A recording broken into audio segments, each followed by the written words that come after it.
एक गांव में रामनाथ और प्रकाश नाम के दो चचेरे भाई रहते थे। रामनाथ के पास एक बंजर जमीन थी, इसलिए उस पर कोई भी फसल नहीं उग पाती थी। रामनाथ के लिए वो बंजर जमीन बेकार थी। एक दिन रामनाथ का एक मित्र गणपत, जो शहर में रहता था, उसे मिलने आया। और भाई रामनाथ, क्या हाल चाल है? क्या हाल होने हैं, वही इस बंजर जमीन पर थोड़ी बहुत खेती के बारे में सोच रहा हूँ। अरे रामनाथ, तू भी क्या इस बंजर जमीन पर फसल उगाने की कोशिश में लगा रहता है? मेरे साथ शहर चल, वहां बहुत काम और पैसा है। तू एक बार चलकर तो देख, शहर जाकर तेरे वारे न्यारे हो जाएंगे। कह तो ये सही रहा है, यहाँ कब तक इस बंजर जमीन पर ख्याली पुलाव पकाता रहूंगा। एक बार शहर जाऊं तो शायद मेरी किस्मत पलट जाए और मैं एक अमीर आदमी बन जाऊं। गणपत, कहे तो तू ठीक रहा है, यहाँ गांव में इस बंजर जमीन के सिवा कुछ रखा भी तो नहीं है, और इस जमीन को कोई खरीदता भी नहीं है। तभी वहां से रामनाथ का चचेरा भाई प्रकाश गुजर रहा था। उसे देखकर रामनाथ के दिमाग में एक बात आई। रामनाथ ने प्रकाश को आवाज लगाई। प्रकाश भाई, मैं एक दुविधा में हूँ, इसे तो तुम जानते ही हो। ये मेरा शहर में रहने वाला दोस्त श्याम है। इसकी इच्छा है कि मैं यहाँ पर ना रहकर शहर में काम करूं। तुम जानते ही हो, मेरे पास इस बंजर जमीन के टुकड़े के सिवा कुछ भी नहीं है। मैं तो शहर जा रहा हूँ। मेरी ये जमीन अब मेरे किसी काम की नहीं, क्योंकि इसे कोई खरीदने को भी राजी नहीं है। इसलिए मेरे लिए तो ये जमीन बेकार है। ये तुम्हारे किसी काम आए तो तुम देख लो। ठीक है रामनाथ भाई, तुम मेरे चचेरे भाई हो, इसलिए मैं जमीन को भेंट स्वरूप रख लेता हूँ। प्रकाश को जमीन देकर रामनाथ शहर चला जाता है। प्रकाश एक मेहनती इंसान था। प्रकाश के पास अपने खेत नहीं थे। वो गांव में ही मेहनत मजदूरी करके रोजी रोटी कमाता था।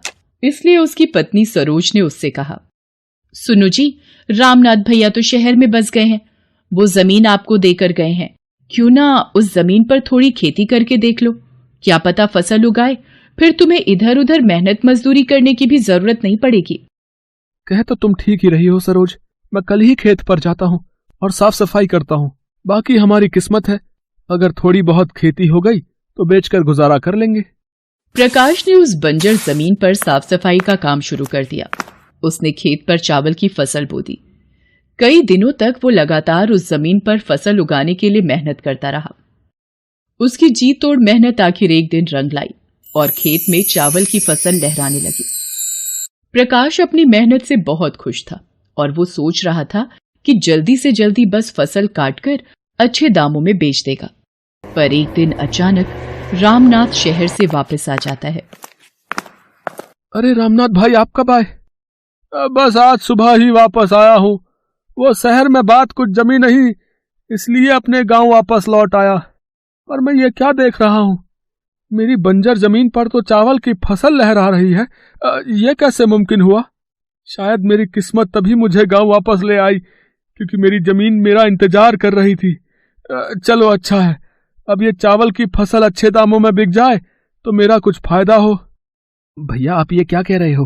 ये फसल मेरी है, इसे मैंने अपनी मेहनत से उगाया है, और आपके लिए तो ये खेत बेकार था जब आप इसे मुझे देकर गए थे। उसके बाद मैंने इस खेत की उबड़ खाबड़ जमीन को समतल बनाने में दिन रात पसीना बहाया है। अब आप पकी पकाई रोटी खाने आ गए। ये तो गलत बात है रामनाथ भैया। मैंने चावल की फसल को उगाने में अपनी जमा पूंजी भी लगा दी। प्रकाश अपनी परेशानी लेकर पंचायत में जाता है। दोनों अपना अपना पक्ष पंचायत के सामने रखते हैं। रामनाथ, देखो, तुम अपने खेत को बेकार समझकर प्रकाश को खुद ही दे गए थे। तुम्हें शहर जाने की बहुत जल्दी थी, है?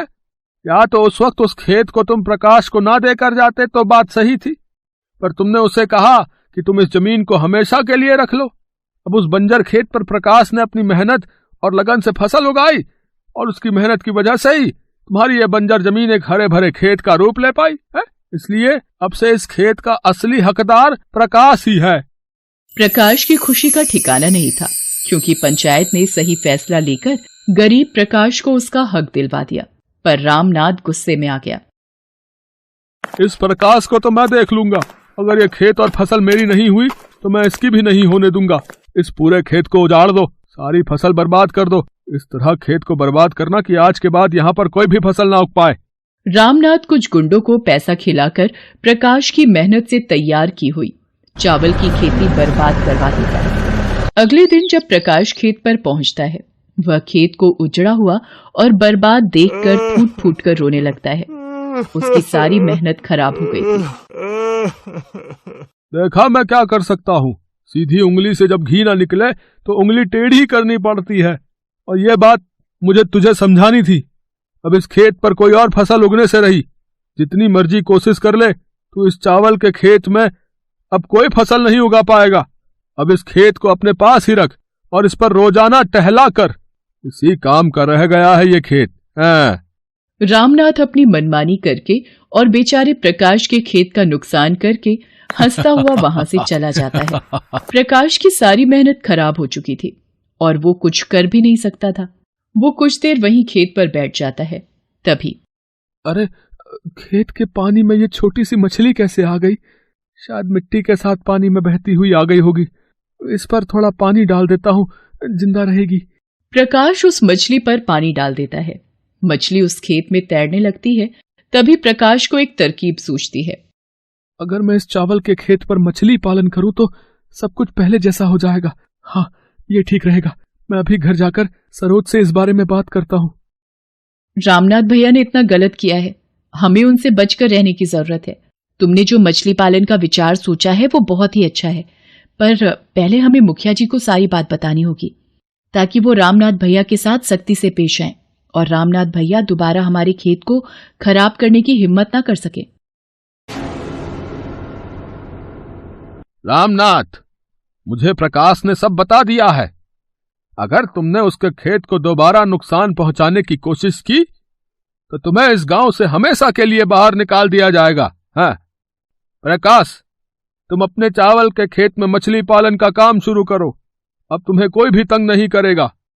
प्रकाश खुशी खुशी मछली पालन का काम शुरू कर देता है। अब रामनाथ भी उसे तंग नहीं करता था, क्योंकि उसे पता था यदि उसने जरा सी भी कोई गलती की तो पंचायत के फैसले पर उसे गांव से बाहर निकाल दिया जाएगा।